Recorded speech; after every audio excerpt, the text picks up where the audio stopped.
So my name is Sam Ushio. I'm the founder of Ikigai Lab. I am the world's first chief Ikigai officer. My path to that title is as nonlinear and confusing as the title itself. And it all starts with this word, growth. So my background's in financial services. I worked in asset management for about 20 years. About half of that time was spent leading a management consulting team where we were coaching and consulting about 1,000 financial advisors per year. I started to lock into this word and noticed that the word growth was everywhere in the industry, but it was always defined by financial growth. So grow the P&L, grow the portfolio, grow the enterprise value, and simultaneously started to observe that the personal growth was being compromised on the quest for financial growth. Right? And so that I locked into that and started to grapple with this existential. And that led me on this journey of to this Japanese wisdom tradition called Ikigai. So quick show of hands, who's heard of Ikigai, if you've heard of it?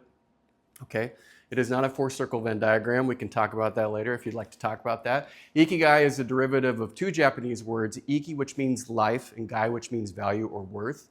There's no direct English translation, but it can be interpreted as your reason for being, your purpose, something even as simple as the reason why you get up in the morning. It has empirical scientific links to longevity, creativity, productivity, joy, happiness, all the good stuff. It was popularized in the West by Dan Buettner, the National Geographic researcher who did Blue Zones, who basically, as a National Geographic researcher, wanted to find where do people live longest in the world, found 5 of those locations. One was in Okinawa, Japan. It was the most popular National Geographic issue ever published. Okay, so that's a little bit of the concept. Now, this phrase is a phrase that you're probably familiar with. You've probably been in rooms where you've heard the statement, people are our greatest asset.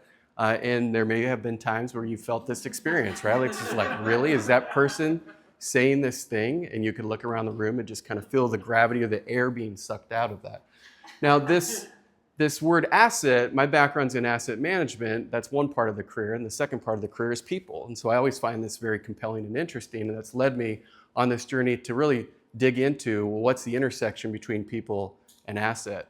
And most recently, in May of 2023, Jean-Emmanuel Deneuve, who is a researcher at Oxford, basically set out to answer this question that should provide you with the evidence to support your efforts in L&D on why people actually are our greatest asset. So Deneuve had partnered with Indeed and basically took all the public filings of a stock and took those KPIs and that information that exists in the public domain and then overlaid it with information from Indeed. And that information from Indeed was well-being information, pulse, organizational cultures studies.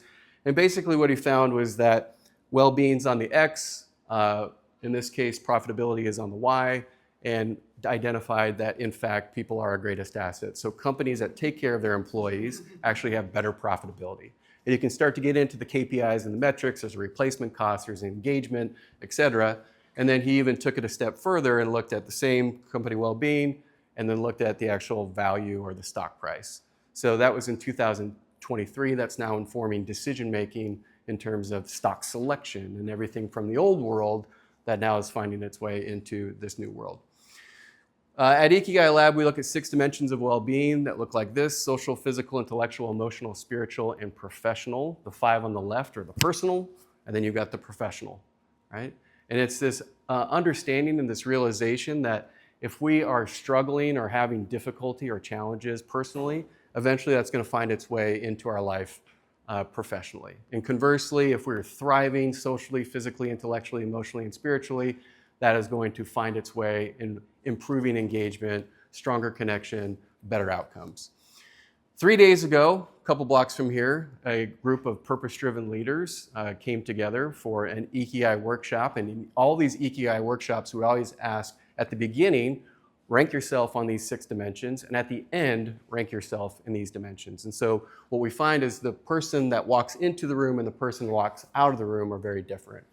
Right, so with this group in particular, what we saw was at the beginning when they walked in and when they left, physically there was an improvement of 5%, socially up 16%, professionally up 23%, intellectually up 27%, spiritually up 27%, and then emotionally 32%. So just within a 6-hour time frame, having that time to think about your values, to connect on your strengths, to have a conversation with other purpose-driven professionals and then really create action plans around these particular dimensions of life gives you that ability to improve who you are as a person, which has better outcomes. So ultimately, profitability is powered by people. People are powered by purpose. That is a little bit of the background on the Ikigai method that links purpose to profitability. Thank you.